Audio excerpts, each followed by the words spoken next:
in ASEAN, in the heart of ASEAN. And there are actually more than 2 billion Muslims worldwide. And Southeast Asia is actually home to more than 240 million Muslims, which is about 42% of Southeast Asians. And in the State of the Global Islamic Economy report, Malaysia has actually emerged as the top Islamic digital economy globally. So today, we are very, very, very honored to have the best person to talk about this topic, which is Ms. Ruslena Ramli. She's the Director of Fintech and Islamic Digital Economy from Malaysian Digital Economy Corporation, which is MDEC. And I will go into I'll go into a longer introduction after we have done the introduction of the event. So this event is organized by Women in Power, Qfinity, the Malaysian Youth Fintech Association, and also MDEC and Iskandar Space, as well as Founders Layer. And before we begin, there are a few house rules. So please kindly stay muted throughout the sharing session, and feel free to turn on your cameras. It's a very interactive session today, and I'm sure the experience is going to be amazing if you also actively participate. And if you have any questions, feel free to drop it in the chat box or unmute your mic during the Q&A session. So an introduction of the co-organizers. So Qfinity is we're an ASEAN-focused accelerator based in Singapore, Malaysia, and we are currently providing telemanagement, space management, and acceleration services, serving SPAC companies, and we also have an incubation project to empower international digital youth entrepreneurs from top universities. And right now, we're expanding rapidly in the RCEP region. And together with our partners, we provide a full chain service from incubation to internationalization.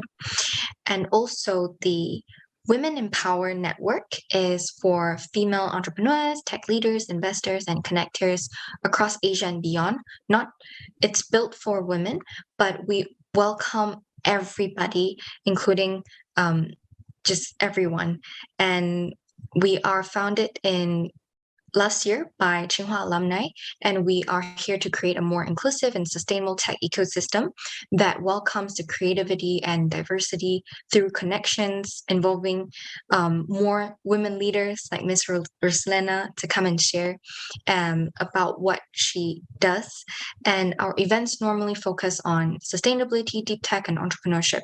And together we bring industry professionals to share their experiences. And right now we're focusing in Asia. Our founders and community members have global backgrounds spanning 3 continents, including Europe and Asia. And right now, I would like to invite MyFint, our co-organizer, to talk about their association as well. Thank you, Alicia, for the warm welcome. So the Malaysian Youth Fintech Association is proud to be one of the co-organizers of this event. We are actually a non-profit student-led organization aimed at raising social and commercial financial technology awareness amongst youth. So our vision is to bring inspiration and innovative ideas in technology to the Malaysian youth community and to form a global professional network. We thrive to facilitate the growth of the fintech industry in Malaysia and amongst youth, while also serving as a platform to help enhance the knowledge in various industries and sectors. So that's a short introduction to MyFint, and now I'll pass the floor back to Alicia. Thank you. Thank you, Sherlyn. And now, without further ado, and these are our partners from MDEC, Malaysian Students Global Alliance, as well as Founders Layer and Common Ground. And without further ado, let's proceed to our main session today, and to an introduction for Ms. Ruslena. She is an Islamic finance advocate with 20 over years of experience. Her banking repertoire includes corporate strategy, advising on Sukuk bond issuances, including the establishment of Islamic banking products, and she's an avid speaker at local and international Islamic finance conferences. Ms. Ruslena is currently the Director of Fintech and Islamic Digital Economy at MDEC, and she brings to MDEC her expertise in Sharia-compliant structures and established relationships with Islamic finance communities locally and abroad. And Ms. Ruslena also hold a BA Honours in Accounting and Finance from Middlesex University of London and a Master's degree in Islamic Finance from the International Center for Education in Islamic Finance. Right now, I would like to invite Ms. Ruslena to say hi to everyone. Good evening and a warm welcome to everybody who has dialed in today from across the globe. It is my absolute pleasure to be part of today's discussion and share MDEC's journey with regards to the Malaysia's Islamic digital economy. So as one of the custodians for Islamic finance and also the halal market, we have a lot of opportunities for us to connect, especially with regards to bringing up to speed our millennials, which is the youth on this call today. And I look forward to engaging with everybody. So please, turn on your cameras. Let's make this session as exciting as possible and opportunities for us to learn from one another. Thank you, Alicia. Over back to you. Awesome. I can already tell that it's going to be jam-packed with a lot of insights and new things that many of us are always curious about. So let's start with a very direct question. What is the Islamic digital economy? Okay, so I've got some slides. Allow me to just put them up for everybody, and then we'll just quickly run through. Do you want to stop at this? So you're going to stop sharing, right? Okay, so continue. Okay, can everybody see my slides? Yes, we can see it. Yeah. Perfect. Okay, great.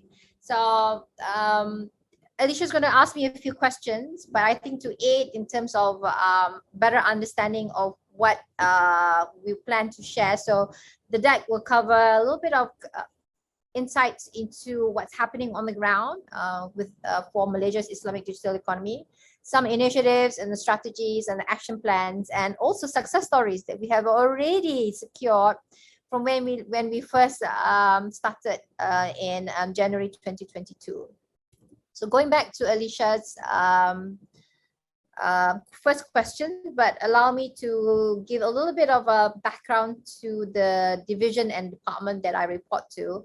So IDE, as you can see, which is on the furthest right, Islamic Digital Economy. Oops. Hang on. This is how technology is, right? Okay. So Islamic Digital Economy, so my department is under the bigger division of tech, ecosystem and globalization. So MDEC has been around for the last 25 years. And we were the ones who started the multimedia super corridor way back in the 1996. So to the fast forward to today's current trends, due to the pandemic, as you know, the lives that have been impacted with everybody having to pivot to technology for survival has speed the adoption, not just within the financial sector realm, but also across the various economic sectors that forms part of Malaysia's GDP, which you know, you've got agriculture, you've got manufacturing, you've got on the services side. So everybody has had to pivot to technology. And there was a I would say a blueprint or policies and strategies that was issued during the pandemic in support of how the government will assist market players, not the banks, the other public agencies such as MDEC, as well as SC and Bank Negara, in support of how we could facilitate SMEs, micro SMEs who were really hard hit during the pandemic for them to be able to still put food on the table. So this whole ecosystem, so imagine technology, as you know, is agnostic. It doesn't matter, right? Race, color, religion is for everyone. So within tech ecosystem, we've got a award-winning platform called GAIN, GAIN. So G stands for gateway, which is market access. A stands for application, I is investment, N is for nurturing. So GAIN is that agnostic play, but for IDE, we run in parallel to this agnostic because it's an award-winning platform. Why do I need to reinvent the wheel? So my stakeholders would then be different. So we work with the top Islamic banks in Malaysia. So right now it's Bank Islam, CIMB, and also Maybank. We work with Takaful operators. There are specific government agencies and also Zakat institutions and Wakaf in support of that digitalization journey. So the other two pillars that you see up here is in support of the entire ecosystem, because not only recording in progress, but also throughout the whole journey until they become global champions. So ultimately for IDE, as one of the leaders within MDEC, we want to not only ensure there is a sustainable supply of fintech companies and also IDE that companies that come on stream, but it has to be quality companies that we can groom to become global champions. Okay, so let's go to the next slide. Okay, so based on the DINA standards, Islamic Global Economy report that was issued, I think sometime about 2 weeks ago. So previously, the figures that has been tossed around was $5 trillion. So as at end 2021, it is now represented by 5.6 trillion. So if you can see the bottom boxes at the end of each of these letters is what is the expected compounded annual growth for it to be in 2025, and from, if you were to accumulate all this amount, so you're looking at 5.6 growing to $7.6 trillion. Okay, and I mentioned earlier that Malaysia is ranked 9th in the consecutively within the global Islamic economy as number 1. For Islamic finance, we've been number 1 for the last 20 years, and also for Islamic Fintech, we're also number 1. So because of this thriving ecosystem that we have, there is a lot of initiatives on the ground by the government, by the regulators, by industry champions like MDEC to ensure that we are also number 1 for Islamic digital economy. Okay, and that's what the discussion is going to be about, and strategies to ensure that we continue to be at the forefront in terms of our leadership and global positioning within the respective key sectors that I spoke to you about. So under IDE, it's split within these 3 core areas. So as you know, Islamic Fintech falls under Islamic Finance. We also look at halal and also lifestyle. So how I would differentiate these 2 key factors is that, so under halal is everything and anything that you can consume that would mean pharmaceutical, your healthcare products, and food. Lifestyle is where you millennials are at. So how you socialize, the types of products and services that you choose will drive what goes into sector 1 and also sector 2. So equally, it's important for us to understand what you want, right? So what are the trends, the behavior, the differences in patterns that could potentially create a bigger ripple as we move forward to make Malaysia that number 1 IDE hub for the world. All right. So that should sum up the first question. Shall we go to the next one? Yes. Thank you so much, Ms. Ruslena. And for those that just came in, welcome. And I was just saying that Ms. Ruslena is the best person to talk about this topic because Malaysia is number 1 in so many of these different aspects of the Islamic digital economy. So moving on to next question. What is the current stage of the Islamic digital economy? Okay, so as I mentioned earlier from the little bits of the earlier introduction, right? So it's just so huge, the Islamic economy. And it's still growing in the sense of, I give you an example. So we're working together with Halal Development Corporation, which is the government agency in support of the halal market for Malaysia. So within their ecosystem, they've got like about 2,000 over SMEs and micro SMEs. So this SME and micro SMEs could be anybody, you know, the man on the street that sells nasi lemak, that sells, you know, who's a barber, the kedai runcit. Sorry, kedai runcit means the small shops along the streets in Malaysia. But some of them may not have pivot to digitalization. Example, you know, your bookkeeping, your inventory. So I would say that it is still nascent in the sense that some of these key sectors, because when you talk about digitalization, it's about capex, like capital expenditure. So you need to have money for you to pivot. So the bigger boys would have already embarked on some form of digitalization, but because of the pandemic, right, and there was a lot of support by the government in pivoting a lot of the micro SMEs and entrepreneurs who were really badly hit by this, help in support of that digitalization journey. So even though I would say that it really began Islamic digital economy in terms of the connectivity to digital, most likely, you know, over the last 2 years, but it's growing really fast. So some of the on the ground stories which I would like to share. Let me just quickly switch to the next slide. Okay, so some of the ground stories which I like to share is, so if you were to read the report, and I would suggest that you do, if you really want to understand what's happening on the ground. So the benchmarks under the TINA standards is actually 6. So Islamic finance, travel, halal, and also media and recreation were number 1. There's another 2 more benchmarks, which is pharmaceuticals will rank number 2, cosmetics will rank number 9.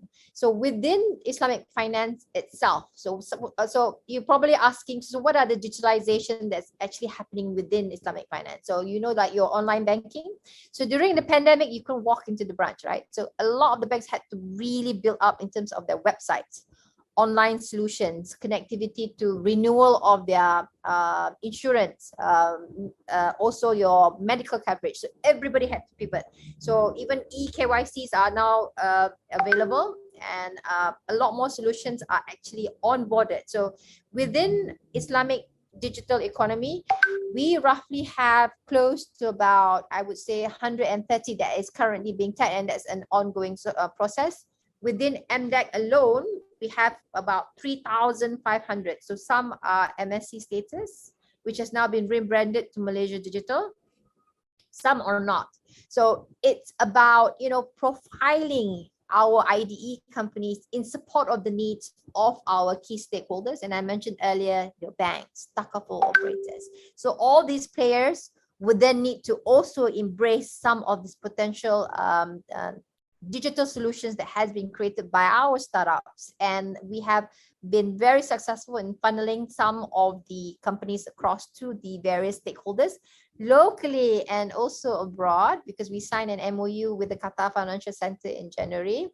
Some have already in the process of securing their proof of concept, which is the first leg that gets you into the door, and then hopefully the commercialization of their tech solutions within the ambit of those respective banks. So that's under Islamic finance. So Muslim travel, you know, that's a really huge market. Wherever you go, you talk about halal food, you talk about, you know, knowing certain related ethical services, right? So I give you one story, which is it's called the Noor. I don't know whether you're familiar with an app called the Noor. So the Noor it was launched in January 2021. So now it's already been about 1.5 years, right? Would anybody like to guess how big is their database or user base? Anyone? Can I call on anybody from the crowd? Just shout out a number. 50 million. How many? 50 million. 50 million? I wish there are 5 million. So previously, a lot of people would say like 500,000, 1 million. So what, 50 million? What? That's really, really good because, globally we've got 2 billion, right? So they are planning to be the super app of the Muslim communities for the world. And they, at the current rate that they are going. And so because of this 5 million user base, can you imagine the lineup of banks, the lineup of other merchant players who want to tap into this database of 5 million users? So just one example, which, I can share here. Another example is under the halal sites. We've got a few also. Right now, the biggest one so far is called this company called Serunai Commerce. So the app is called Verify Halal. You just quickly find it on your Google Play or your Apple Store, Verify Halal.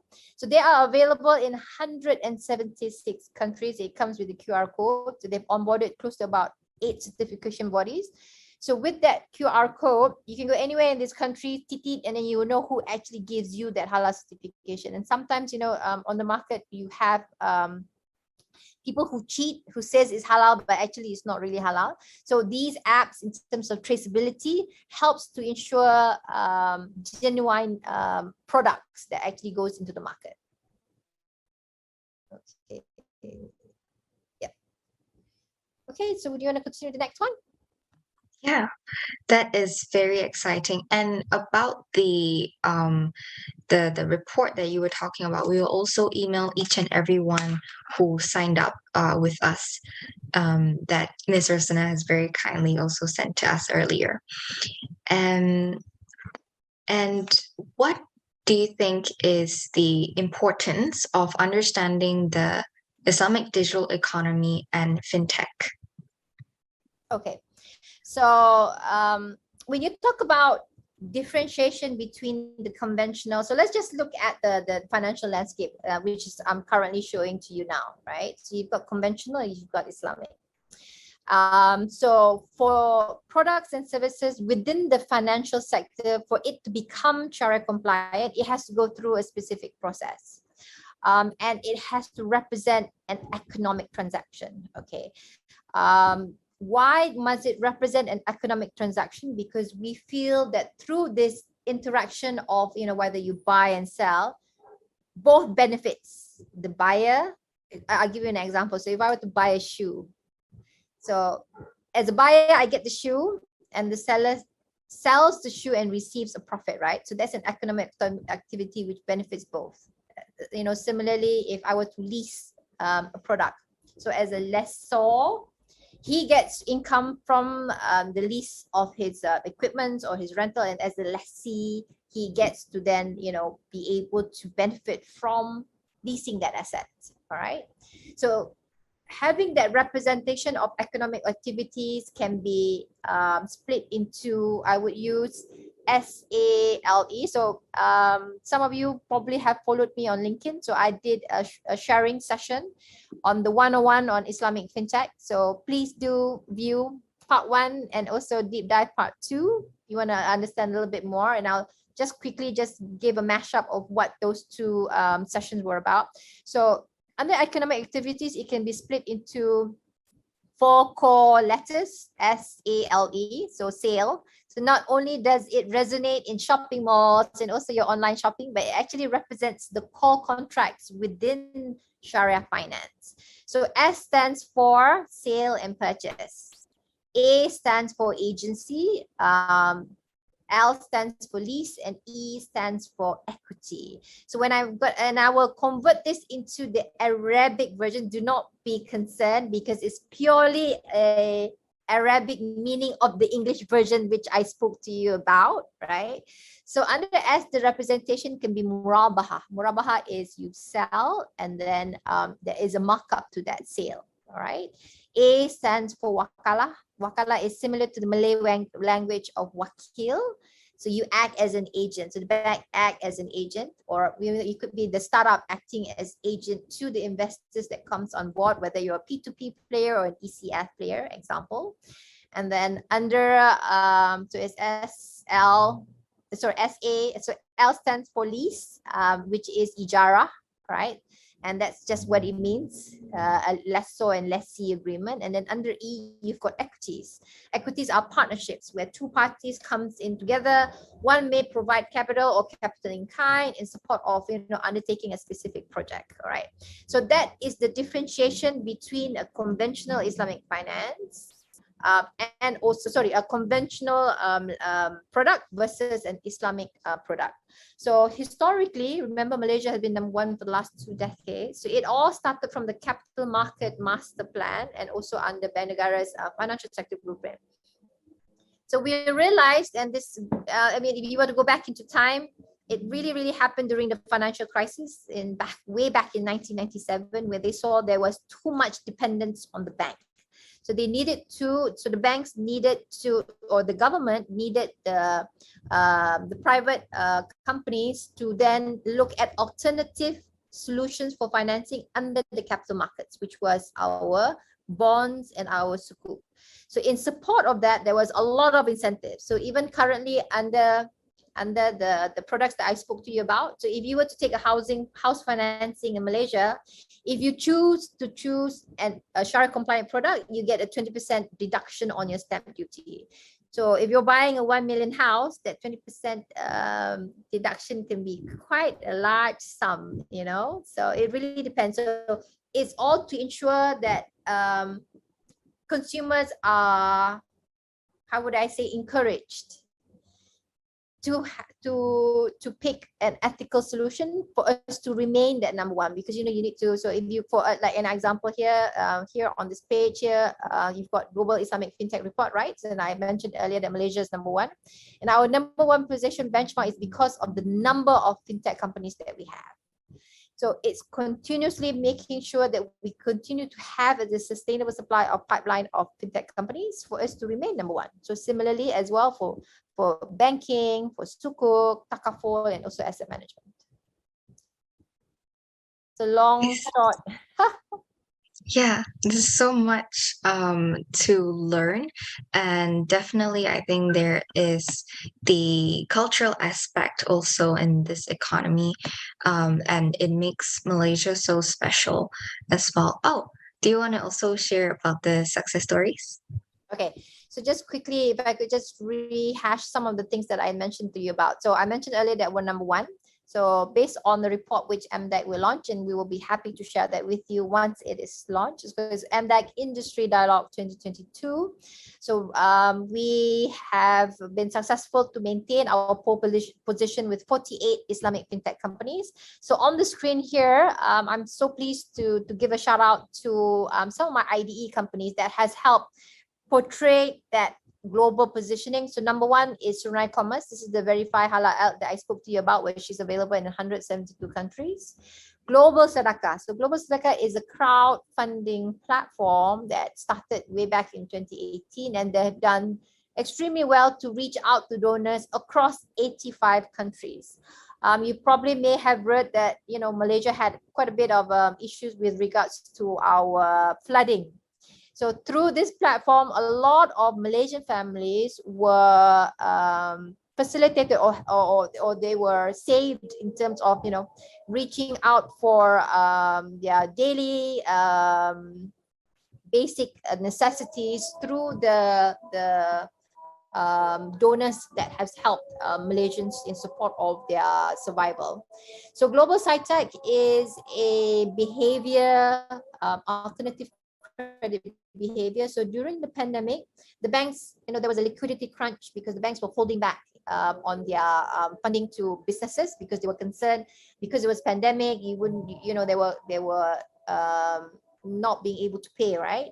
So Global SciTech offers an alternative behavior to the normal credit scores that banks typically adopt.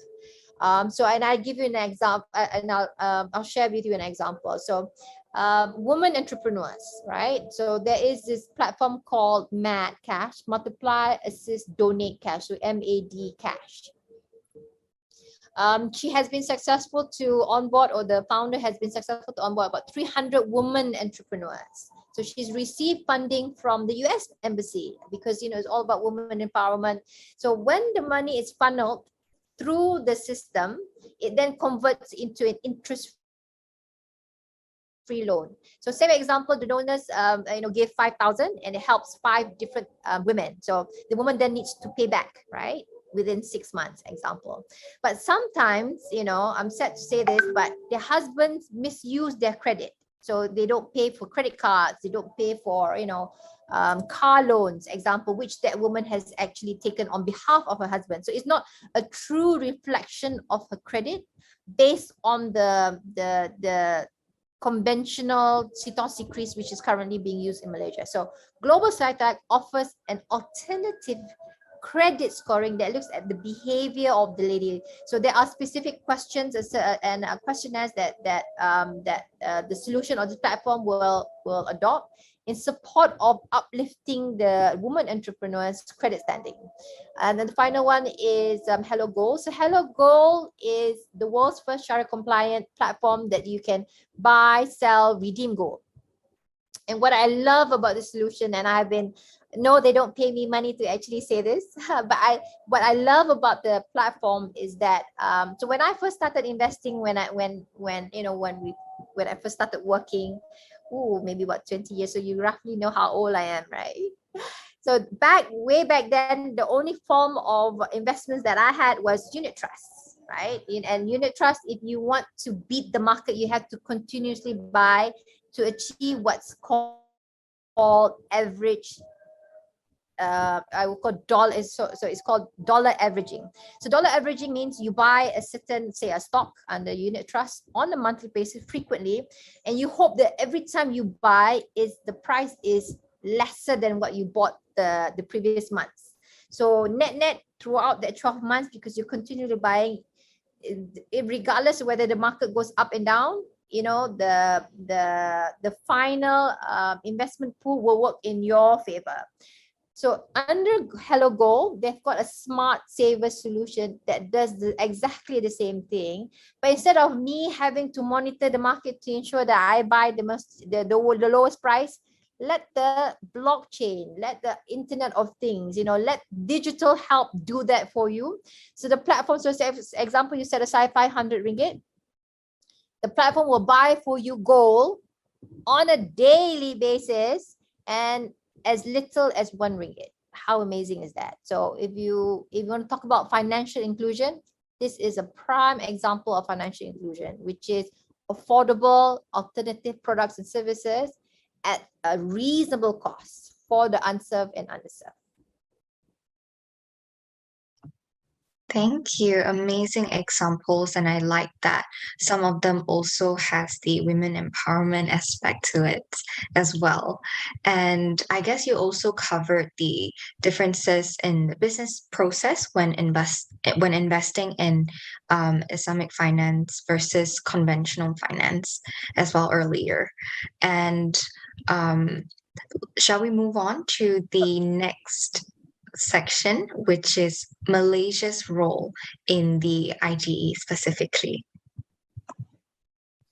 Okay, so for Malaysia, right? I'm sure it's a company for this. Okay, cool. So this is the perfect example. So I mentioned earlier that we have done, or the regulators, the government, public agencies like MDEC, we've done, I would like to think that we've done a phenomenal job in making a mark within, remember, 1, the global economies, Islamic global economy, 2, finance, and also fintech.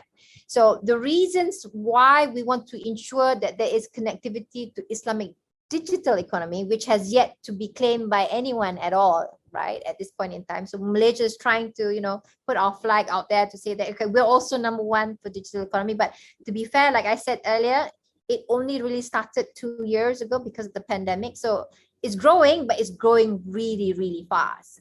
And some of the things that is in support of us having that role for IDE are these things that I put up here on the slides. Number 1 is our global leadership that I spoke to you about.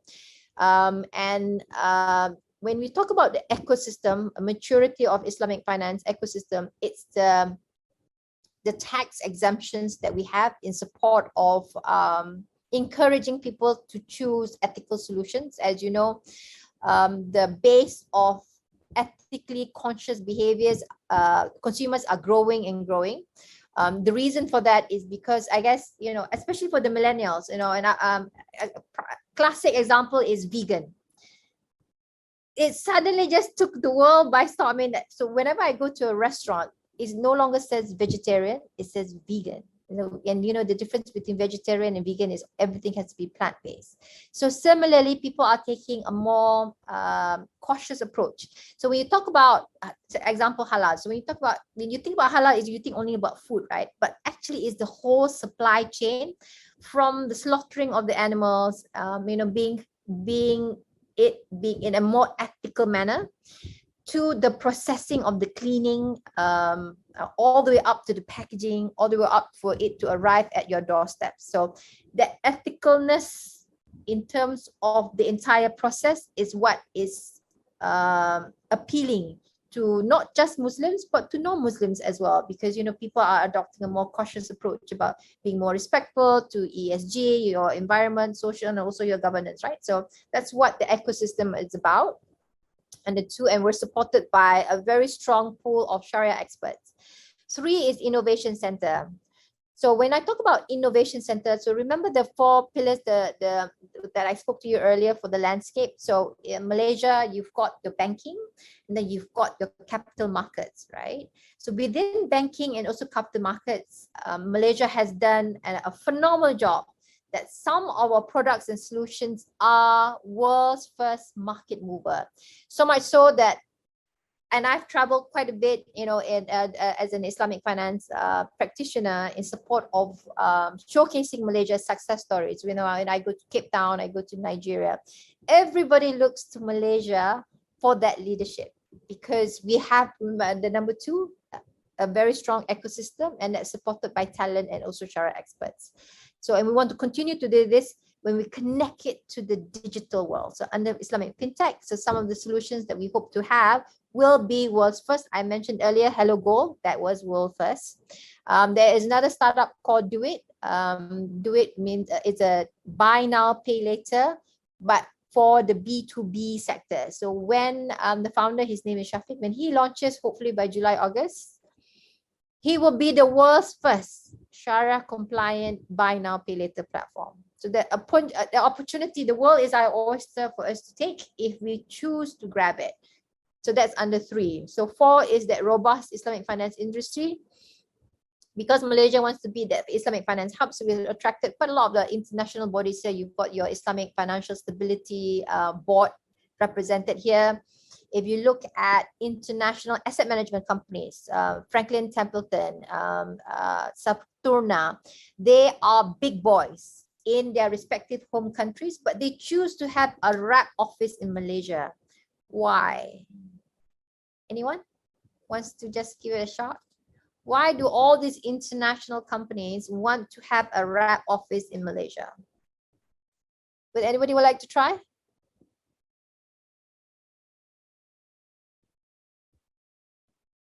Just think why do you think so? And I've mentioned to you earlier, right?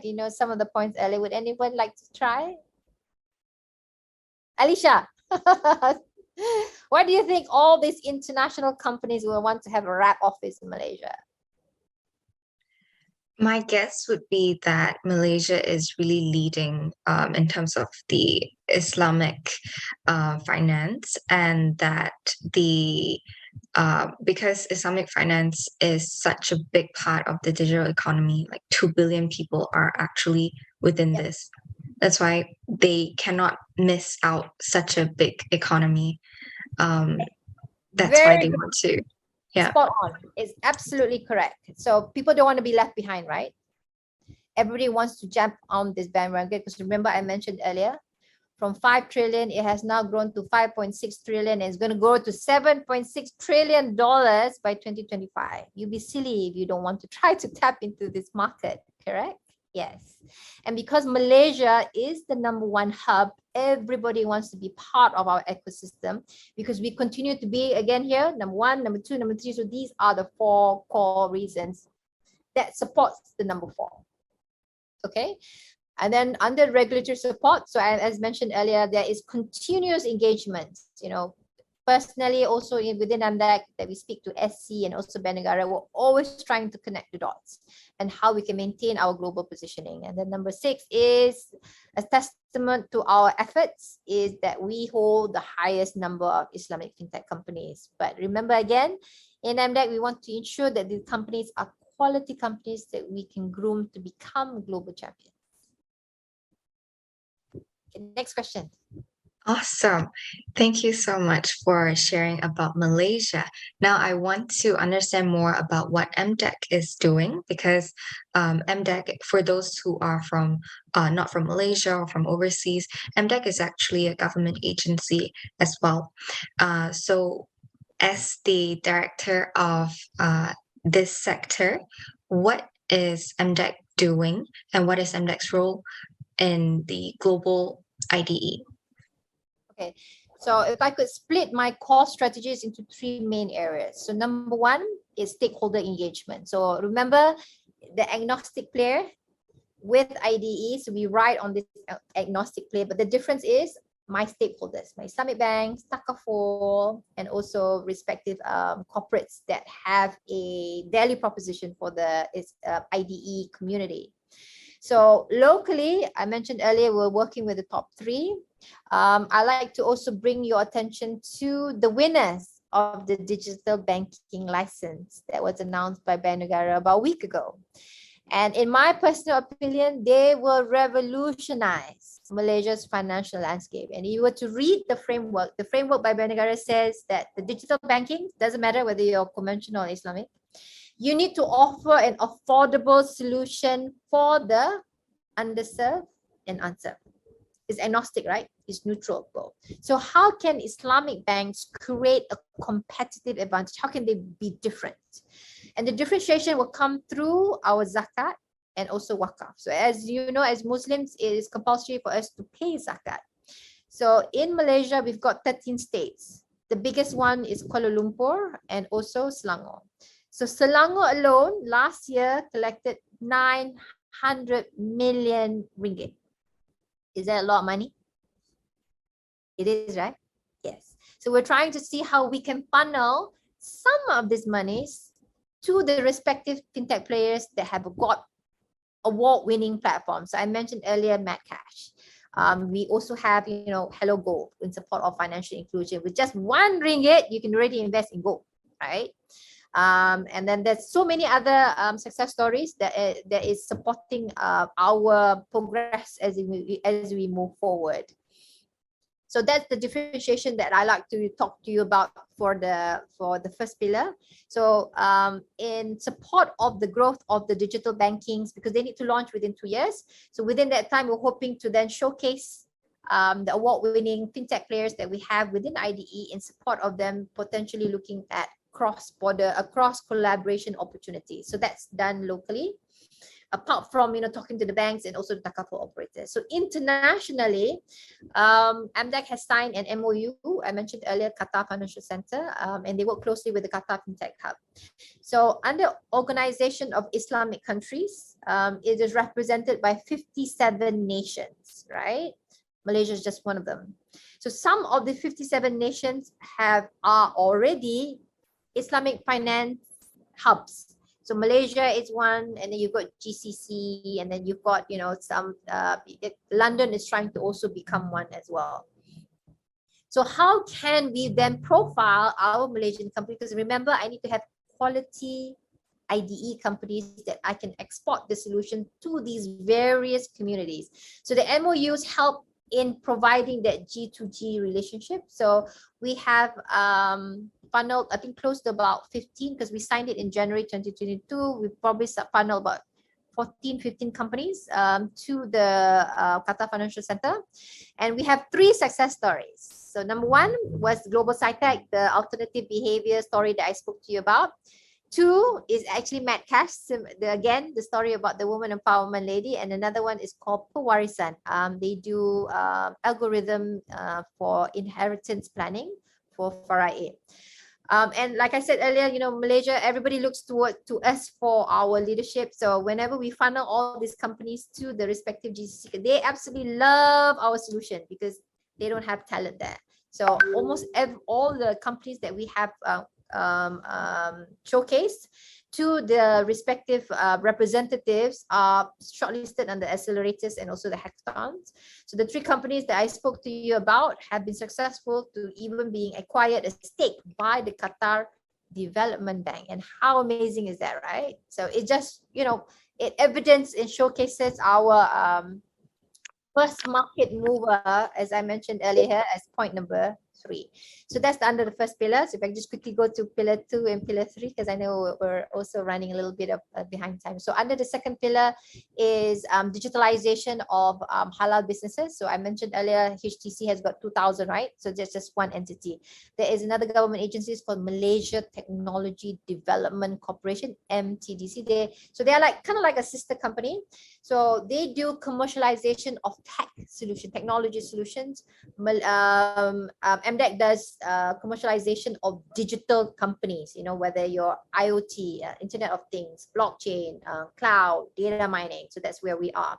So MTDC does commercialization of technology. And I'll give you an example. So they have got a pillar called green tech. And solar is considered a green tech, right? So solar on its own, sitting on the roof of my house, is just a technology solution. How can I digitize this solar? So I create an app that can read the solar reading. And from that solar reading, I would know at what point it picks up, what point it goes down. I can know, I can do analysis of the reading on a daily basis. I can even churn reports, even pay for my bills. So that's what that digital connectivity is. So that's the second pillar that we're currently doing. And that's not just under HTC, across the board. So that's where the GAIN program comes in, because we've got our GAIN mix. So it's a collection of problem statements that we work with the top corporates in the bursas of Malaysia. So, you know, so it could be a toll road operator. It could be a agriculture company. It could be a housing development company, who are all looking to see how they can pivot. So example, under agriculture, we've got one of the programs called e-Ladang. So the digitalization of agriculture, and you know, food security is number 1 now, right? Across the globe. Okay. So how can Internet of Things, how can automation of processes make the production of our food supply becoming faster and also efficient, right? So similarly, that's happening across the other various sectors. Okay, that's pillar 2. And then the final one, so within MDEC, we also have, remember, we need to also ensure the global champion, right? So we announced the 3 unicorns last year, Asia Digital, and then you have Qasem, and you've got E.co, right? 3. So how can we again ensure that Malaysia's positioning is maintained in terms of also having produced unicorns? So we're running this program called Founders of Excellence, FOX, where we take the creme de la creme. So within MDEC, I mentioned earlier, we've got 3,500. So we take the best of the best. And as you know, for you to become a unicorn, you need to have a market valuation of $1 billion, correct? Yes. So we've taken from that 3,500, you know, the creme de la creme, who are already touching that mark. So what more can we do to help push them across that finishing line? So whether, you know, it's market access, because as you know, the 30 million Malaysians are not going to get you to unicorn status. You need to have market access to other communities. And I mentioned earlier, there are 57 Muslim countries. So that's just part of the IDE community that we offer within MDEC in support of that market access. And then you've got investments in the funding. So at every stage of a startup, you always require continuous investments, because otherwise the founders will be bootstrapping. Bootstrapping means founders themselves putting in their hard-earned cash, you know, but that's only so much. If you want to grow your user base, you need to then put in additional money. So how can venture capitals, PEs, government grants help? And in MDEC, we also offer grants to potential IDE companies.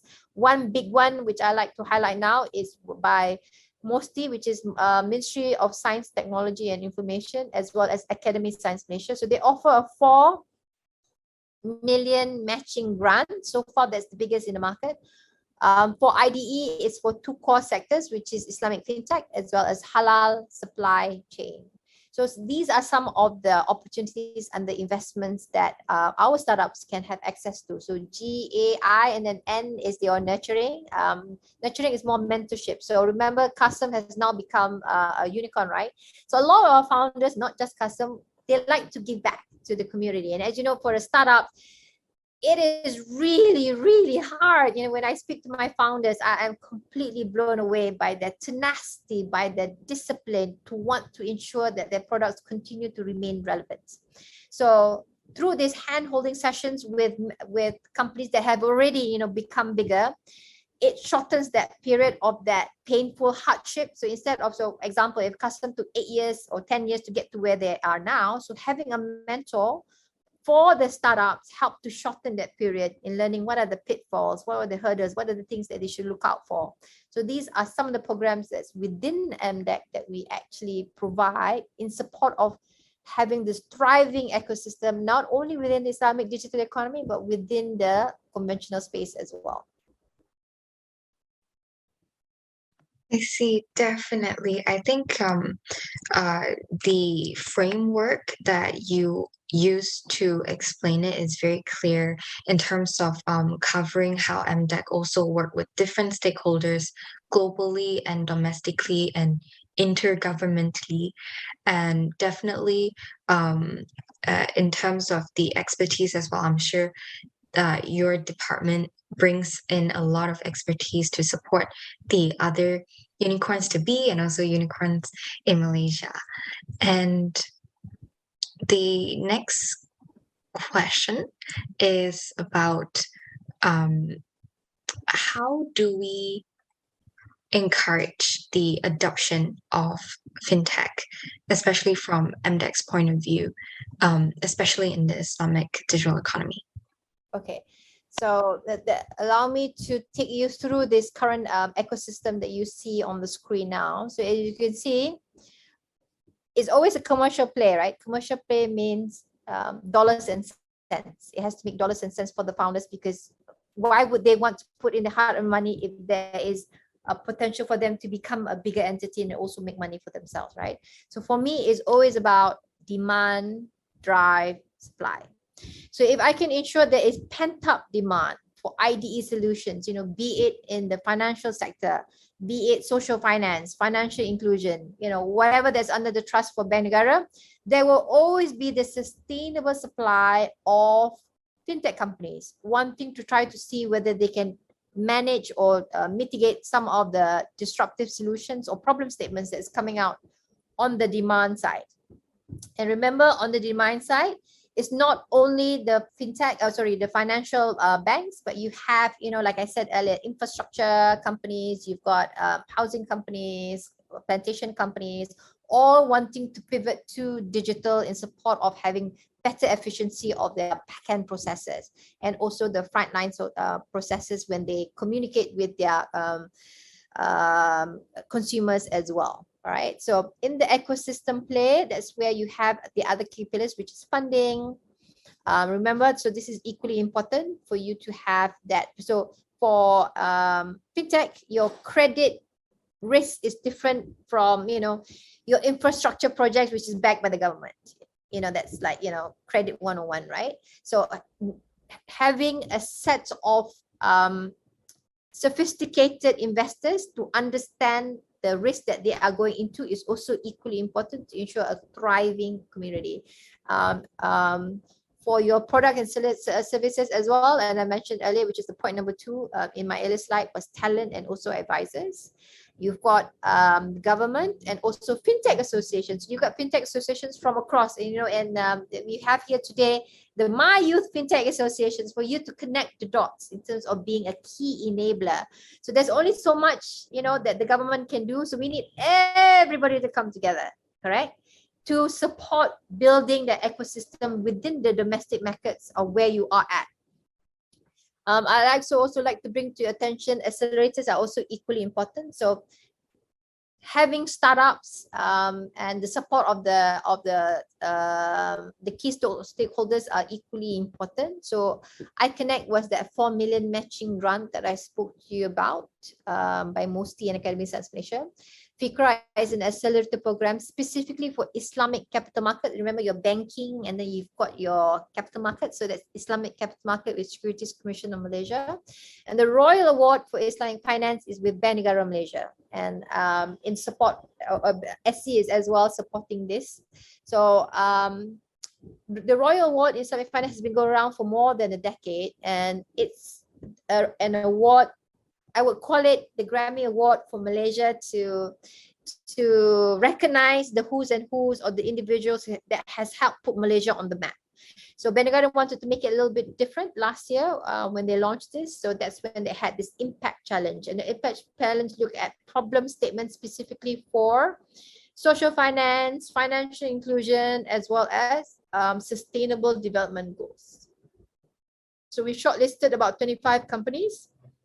And I mentioned earlier, so as a startup, if you become one of the number one place and you get your logo next to Bank Negara, your 70,000 cash prize money, which is what it is, I think it's, you know, peanuts to what would actually provide for that respective startup. So under the supply chain, very quickly, you know, these are the segments that we have within Malaysia. So social finance, insurance, and so in total we've got 48, and then at the on the furthest to the right are the respective disruptive solutions that's currently ongoing. So back to your question, so how can we support the ecosystem play and also bring in the youth, right, the millennials? Yes, we would like to know about that as well. How can we enable more youths to understand this industry and this ecosystem? Okay, so in MDEC, we run dedicated programs for talents, from tertiary all the way up to university levels. We even do research and also play. So previously, you wouldn't, I mean, when I grew up, I didn't have a coding subject for me to go to, right? But right now, they are trying to adopt digital content as part of the curriculum for the, you know, from the young ones all the way up to universities. And then we also have leadership boards so when we give training specifically to a teacher, the teacher is then accountable to also teach another teacher.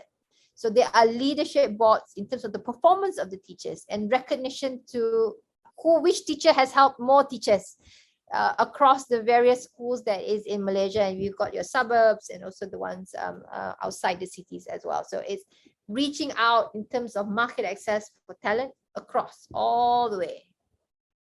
So those are some of the things. And, you know, our today's engagement is also another opportunity for youth to also connect to government agencies such as MDEC to understand what are the things that's happening within the market and how we could then further bridge the communication gap between our societies, our millennials, as well as the ecosystem players. And I think it's really good. Thank you so much for inviting MDEC in support of this. And I'm sure there's a lot more that we could do together. Definitely. And I definitely think that this conversation is crucial, not just for involving the youth, but also making the tech ecosystem more inclusive culturally and from all different aspects. And what do you think, from your point of view, how can we increase more of the regional and global collaboration as well? Because you mentioned that there's a very specific number of Muslim countries in the world. And how do you see global collaboration moving forward as well? Okay, so we've signed an MOU with Qatar Financial Hub. We've got another 2 more in the pipeline. So I call them also, you know, MDEC will call them our Islamic Digital Economy global bridges. So as a startup, what is important for them in terms of market access? Number one, having a fast track lane to enable them to operate in those respective markets is very important. 2, you know that you will have to partner with somebody local. right? Because there's always this nationalistic between any country that you go. Similarly in Malaysia, right? Because of our shareholding structure. So being able to showcase government agencies Recording stopped. in potential business players in that domestic markets who would want to be part of Malaysia's ecosystem and vice versa helps, so that it shortens that time period of them having to call potential Recording in progress. they don't have ground insights, right? So that's number 2. And number 3, funding. So opportunities to showcase companies, Malaysian companies, to potential VCs or PEs in those respective countries, and vice versa also helps. So it's all about that win-win situation for regional play. And again, because Malaysia is number 1 for the global economy and as well for Islamic finance and fintech, it makes a very strong value proposition for our Malaysian companies to export into the other regional communities. Amazing. Thank you, Ms. Ruslena, for this section of Malaysia's role in the Islamic digital economy.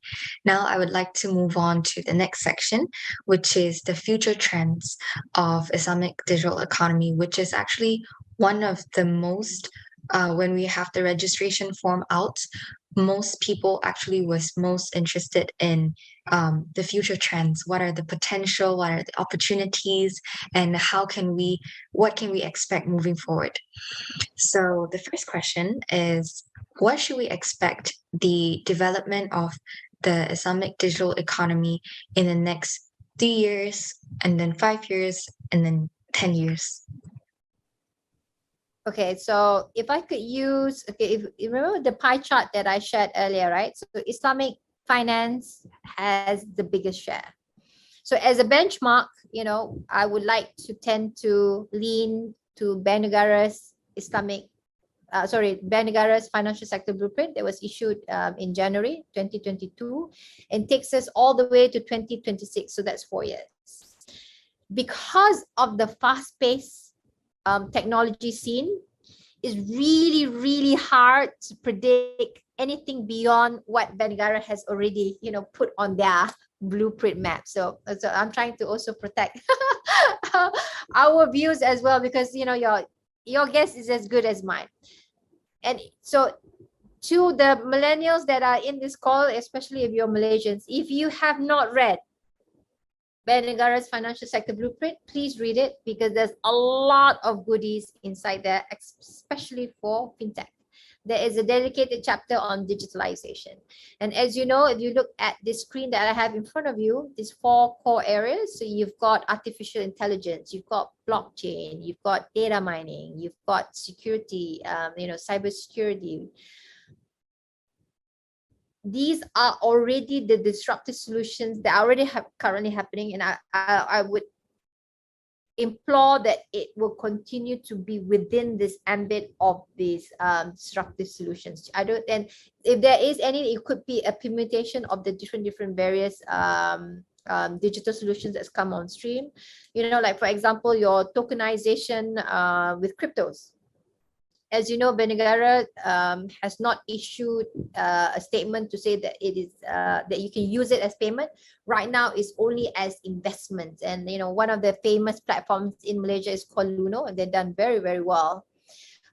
So Global Sedekah, the one earlier that I spoke to you under ID, you can actually receive donation using cryptos on their platform, because they've reached out to 80 other countries, right? And some of those countries would already have got advancement in terms of cryptos. So these are an example of what's happening in the future. So if it's difficult to really pinpoint what's going to happen 10 years from now, right? But at the speed of what's happening now, you can already imagine the mind-boggling revolutionary change that is going to happen post Bank Negara's vision of what it is today. Yeah. Other things that I would probably like to touch on is I think it's the changes in your lifestyle. So I'm sure there's some of your parents out there still don't know how to use the online banking. You're probably helping your mom and dad and try to transfer, right? So, and yeah, it's a continuous thing. So, I also have got relatives who need support, and also just a simple translation. So it's that, so if historically, the gap was between me and say my mom, probably the difference in terms of age, different in terms of digital adoption, probably I would probably be maybe, 2 or 3 steps ahead of her. But me and my children, wow, I think they are like, 50 steps ahead of me, because they just, it's like the millennials take technology like fish takes to water. It's instantaneous. You guys are amazing. So, and it's these things that, as leaders and the respective government agencies, knowing what it is that's actually happening on the ground through your social activities, how you interact with one another, is how we are going to change our policies, our guidelines, our blueprints in support of ensuring a thriving ecosystem for our future. So that's the trend that I see, because that's happening right now. That is actually super exciting, and it's accelerating really, really quickly. And what are the industries or research areas that we will be seeing more when different economies or different countries start putting more focus on the Islamic economy? I think you could lean towards the Sustainable Development Goals as being an insight to what's going to happen in the future, because the whole world is trying to hit those respective benchmarks. So you've got 1, poverty; 2, security, food. So that's agriculture, right? So when you talk about poverty, it's about social finance and financial inclusion. So how can you really reach out? And with digital access, it's amazing how you can reach out to the world with just a touch of a button, whether you're on Instagram or Facebook, or I don't know, what is it you guys are on now? I sometimes cannot keep touch. I have not downloaded TikTok, by the way. But, so it's that digital power in terms of market access to just everybody across the globe. And if the government, banks, regulators, in support of us moving our GDP to a higher nation, and also ensuring the shared prosperity vision that was is that no one is left behind, especially for financial inclusion and literacy, financial literacy, which is also very, very important, will be that key indicator of what to expect moving forward, whether it be your solutions, whether it be support from the government, more grants giving out to startups to think about, okay, what more can we do in teaching the typical Malaysians on how to invest, how to manage your cash flows better. Because if you look at the bankruptcy rates that we have now, that's growing, right? Your credit card bill. So how can we teach the millennials how to better manage your cash, how to manage your spending, how to better manage your financial independence, things like that. Yeah.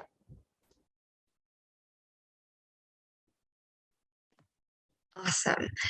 And let's also move on to the signals for the different opportunities in the Islamic digital economy for both entrepreneurs and investors, or even just daily people, because in this call there's also several investors and also entrepreneurs as well who would be very interested in this question. I think I pretty much covered quite a lot in the last 1 hour and 16 minutes when we first started.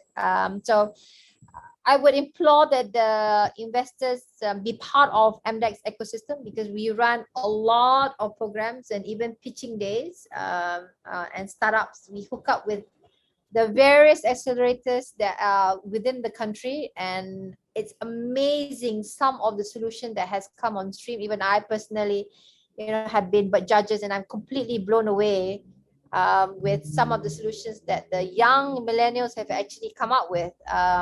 in support of, again, same core areas. How can we increase access to financial? How can we increase access to security, even your medical coverage as well? Because during the pandemic, people needed money to put food and pay rent instead of having to pay premiums on their medical coverage, right? Let alone life insurance. So how can we bring back, that sense of ensuring that, look, not only you are protecting yourself, but you're also protecting your family, correct? So it's inculcating those values again, because during the pandemic, it was hard hit across the various sectors, especially if, had to rely on daily. So if you don't have a stable job, you had to rely on going out to get a job and work, right? So there is a saying in Malaysia that's called, you may know this, kais pagi makan pagi, kais petang makan petang, meaning you need to go out on a daily basis for you to put food on the table for your wife and kids. And if you don't leave the house, how do you put food on the table? Correct? But with digital adoption, you can think of how you want to mix sales, even through e-commerce, how you can connect, and other opportunities as well. And that digital talent that I spoke to you about is that mind shift in becoming entrepreneurs.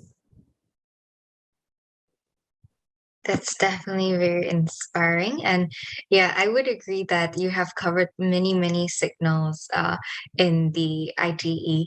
And we will have one more question. And then I guess because we have been talking for 1 hour and 20 minutes, and I'm sure Ms. Ruslena, you have shared so much. We would actually go into a 5 minutes break, and then we'll come back for Q&A session. So one last question for this section. How can we understand the future trends better? And if you have any sources or recommendations that the participants can check out, and we will also put that in the emails for the participants here. Okay. So for my go-to for my research is always World Bank. I think they just issued a report on fintech as well. So World Bank, you can go to DINA standards. They do specifically under Islamic Finance, Islamic Fintech. We're trying to push them to also touch on Islamic Digital Economy, and making sure that they put Malaysia as #1. So hopefully that report will come out pretty soon as well. So DINA standards. So I mentioned World Bank, DINA standards. You can also go to Refinitiv, REFINTIV. It looks like Islamic finance. So a lot is more focused on Islamic finance. So the focus now as we move into the second half is actually the halal sector. And I'll give you an example. So you all heard of Ramli Burger? You guys heard of Ramli Burger? Yes. So Ramli Burger company valuation based on the recent engagements that I've had has already crossed 1 billion ringgit. Okay. So if I can digitize Ramli Burger's operations, I make him an IDE company and hopefully become a global champion, because he's already exporting some of his solutions, right? But he may not necessarily be digitized yet, meaning, is he using cloud? Is he using Internet of Things? Is he even using blockchain? Because blockchain, you can do traceability of halal ingredients. If he does logistics, his logistics Shariah-compliant when he transports his services. So it's things like that to connect to the digital world. Same thing that I gave you an example on the solar project.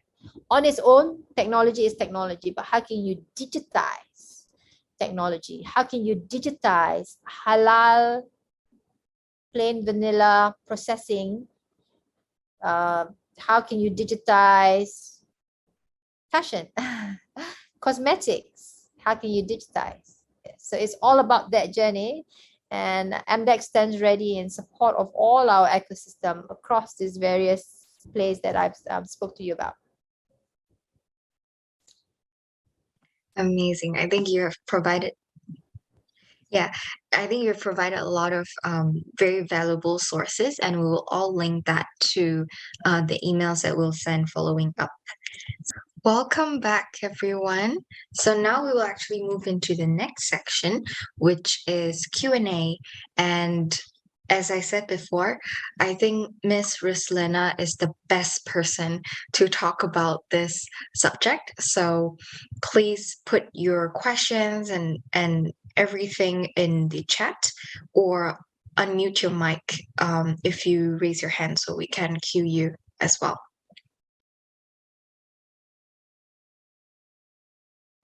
Okay, so we have the first question in from Junyu. Feel free to unmute your mic and ask your question. Yes, thank you, Alicia. Thank you, Miss Ruslena. I think that the session, it was amazing. Learned a lot about the Islamic finance, fintech, digital economy. I just have a quick question. Because from my previous conversation with a few of people in regards to fintech, when we talk about like Islamic fintech, we all know that it's like a big trend, like a big thing in Malaysia. But I'm just wondering, like for those like like non-Islam, like non-Muslim or non-Islamic group of people, do you think that like people always say that like to be involved in this Islamic fintech thing, you have to you have to know a lot of stuff about Islamic stuff. So do you think that that is the biggest misconception, or do you think that's true? And what advice would you give to those people who are non-Muslim or like people who don't really have knowledge in Islamic, who want to get involved in this in this very particular space? Okay, short answer. Please watch my deep dive video, part 1 and part 2, because it's a step-by-step process that demystify the whole connotation that it is rocket science. It is not. An example is that, people will say that, maybe let me just clarify that again. So I'm not saying Islamic finance is better than conventional, or conventional is better than Islamic finance. If you choose not to expose yourself to compounding of interest, which is what conventional banking is, right? You have the alternative. Islamic fintech does the same as well. It provides an alternative solution for consumers to choose a more ethical based product. So that's what the IDE is all about, right? How I would like to conceptualize the step-by-step. Okay, so as a Malaysian, right, as Malaysian Muslims, when we enter into a marriage, akad nikah is the first thing, correct? That we need to perform. What is akad nikah? Akad means contract, nikah is marriage, correct? So similarly, under Islamic finance, you need to enter into an akad, which is a contract. So that contract is that relationship of the SALE that I spoke to you about, whether it's buy and sell, whether you enter into an agency agreement, lease agreement, or equity agreement. And that's what it is in terms of conceptualizing. So because Malaysia is number 1, it's pretty much templated by the legal documents. So it makes it a lot easier. On top of that, in Malaysia, we have one voice under Bank Negara. So Bank Negara governs banking and insurance and takaful. Okay. Securities Commission governs our capital markets, which is equities, debt. It also does asset management, unit trusts, our P2P, and also ECF under Securities Commission. So there are 2 governing bodies for Sharia, and they always give out like resolutions in support of product development. So there's always a helping hand for people to want to come up with new products. And there are step-by-step in terms of the processes. So I hope that I answered your question, Jinli. Yep, it does. I think you're very right. I think it's very important to go through like the process and understand like how you want to get things. So yeah. Yes. So please watch my video. Yes, and of course watch your video. Yeah. Yes. So it's a step-by-step process. Yes. Amazing. Thank you for the question. And Ms. Ruslena, I actually saw a question that we collected before the event that is also demystifying the notion. So I'm going to read out the question. Similar to ESG or ethical investing, there is a preconceived notion that Islamic finance or banking means substandard in performance compared to conventional assets because they're constrained from participating in certain industries or practices. Is it true that it means substandard? Okay, I'll give you a simple example. Our EPF, Employee Provident Fund, correct? So they offer conventional and also Sharia fund. So based on the last 2 years, clearly the Sharia fund has been performing less than the conventional. Why? What is the biggest portfolio by EPF when they hold stake? So as EPF, right? So if you were to read their investment portfolio, and that's the same with any asset management. So there's always a mix between equity and also debt. Debt being bonds and also corporates, equities being shares of specific, top 30 blue chip companies. But when you look at the performance of the blue chip companies, who has the biggest share? Anybody want to try? Who makes the most money? Come rain, come shine.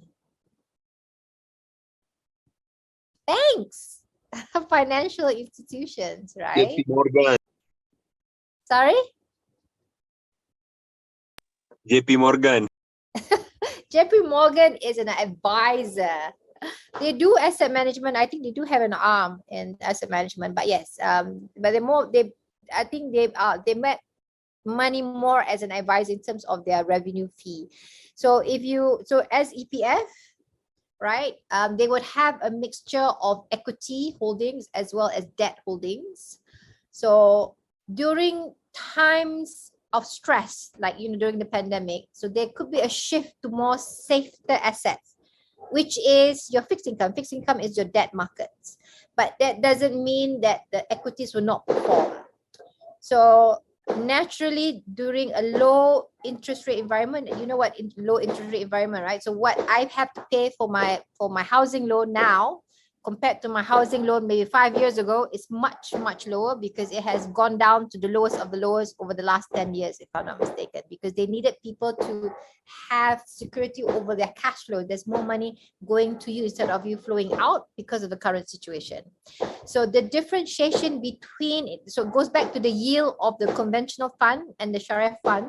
The conventional funds holds a lot of shares in banks, which the Sharia funds cannot hold because it's riba. It's interest based, right? So they can only hold performance of other types of sectors. You do have banks, Islamic banks, but naturally your conventional banks are bigger boys compared to the Islamic boys. Hence why there is that little bit of differentiation between your Sharia and also your conventional yields. I would not say that it is how do I say this? I would not say that it is performing mediocre or Islamic finance, it's lesser performance than the conventional, not necessarily. Because if you look during the global financial crisis, so we were hard hit by the CDOs and CIOs, right? So CDOs are collateralized debt obligation and collateralized loan obligations. So in the States, you had the subprime issue. And what was the subprime issue? Banks were giving credit to people who were not as credit worthy as they thought. And from that receivables of housing loans, they then created a different type of set of collateralized loan obligations, which they sold for millions and millions of dollars, right? But during so when there was a drop in the housing properties, people couldn't pay for that. So that had that cascading impact. So for Islamic finance, we wouldn't have allowed our investments to be parked in those kind of assets because it is not ethical, correct? So because of that, Malaysia wasn't as hard impacted by the bigger players like the States and other, like I think it was Iceland who was almost close to the whole country just collapsed because of the investment that they went into for the CDOs and CLOs. So these are some of the value propositions that Islamic finance have to weigh out. So it's ultimately is based on your objectives. I wouldn't say that, if your bottom line is, if you are just going to look at the bottom line, like who's going to give you more, then fine. You just choose which product, gives you. But if you want to adopt a more ethical approach, long-term vision, then you would then have different layers in terms of your parameters. So that's my answer to that question. Alicia, I think there's some other 2 questions here that I see from Abel. Oh, sorry, there's Kian Ming. So what is the next focus of IDE, Islamic Digital Economy? For Malaysia, historically, we spent quite a lot of efforts on Islamic Fintech, which is why we're number 1. So I think moving forward, the focus will be on the halal and also the lifestyle sector, because the halal market is absolutely huge. Every day I'm meeting new founders who have yet to digitize themselves. And they are like really big boys in terms of company valuation, because some of them have already exported their markets. So I think the next focus for the government and also for players such as MDEC is to have a stronger lens into the halal market and the companies so we potentially have got diamonds in the rough within our halal ecosystem, which we want to dig out and bring forward in support of our global positioning. Next question, may I know what Malaysia as a leader in Islamic digital will do to expand the influence of this industry globally? So I speak quite frequently in local and also international conferences. So it's all about storytelling, Malaysia success stories. And you'll be amazed of the traction that we receive whenever I go and speak in all these various conferences. So it's about amplification, not just by MDEC. So like I said, so there's only so much government agencies that MDEC can do. So we need the support of every ecosystem player, from my founders all the way up to all the enablers, our associations, the youth associations, singing the same song that Malaysia has been successful in terms of our IDE value propositions to global communities will create a bigger ripple. So, and if I could imagine this, so if I were to clap alone, nobody can hear me, right? So if I get you to clap, and your friends in China to clap, your friends in UK, and all across the world, wouldn't we make a bigger sound about Malaysia's success stories? So that's what this is about. The final question, is the development of Islamic Fintech affecting the formulation and the implementation of monetary policy at the moment? Okay, so we had the regulatory sandbox 2016 that was issued by Bank Negara. So that basically kickstarted the fintech landscape in Malaysia all the way back in 2016. MDEC, so we did, together with MDEC, we did a questionnaire that looked at pain points of industry players.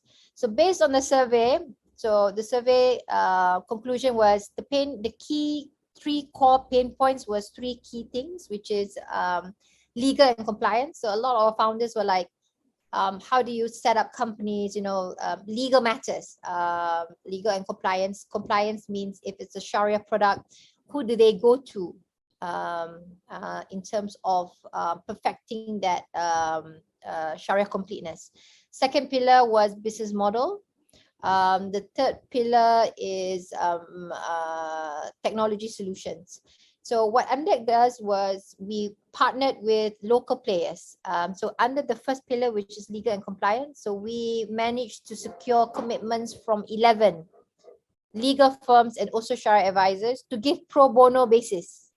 So companies from across, whether you're Malaysia or non-Malaysians, because we want to land and attract the best of the best from across the world into Malaysia as well. And the one-to-one interaction was given free in support of them exploring the local community. So, and we hope to launch Pillar 2 and Pillar 3 in the coming months for 2022. So when you talk about monetary policy per se, I would say it's more on the remittance section. So if you have players who decides to take out ringgit out, then there would be restrictions by Benegara in terms of how you remit your payments out. So these are some of the things that during that legal and compliance, they would then analyze the business model of the startups. Any other questions?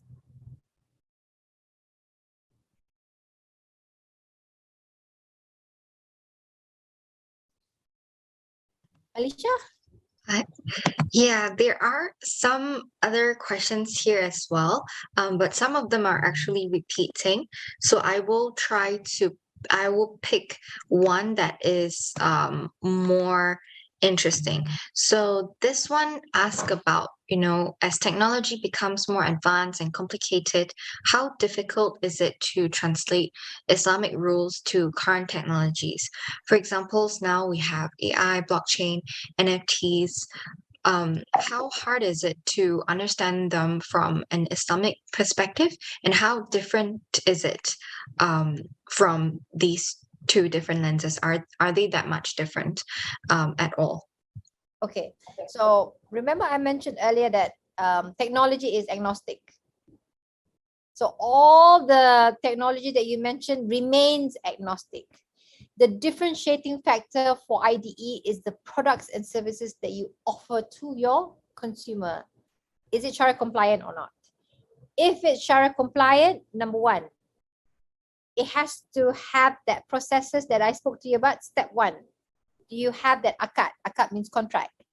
And then when you talk about contract, which economic activity do you represent in your contract? Is it buy and sell? Is it lease? So it's that final end of that product solutions that you offer, create that Shariah compliance. From the back end, you already have digitalization, you have data mining, you have blockchain in terms of your traceability and corporate governance, which does not necessarily is affected by the leg of that in the offering of your products and solutions. So that is how I would differentiate the two. So to answer the question, it really depends on how you reflect that particular technology, but on its own is agnostic.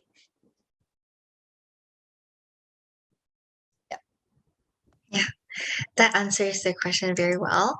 And I don't actually see any more questions coming in. But if you do have, please put them in. I would like to have a photo session now. If everyone can open up your cameras so we can say cheese and take some pictures. Okay, cool. Yes. Everyone, so I want to take a picture.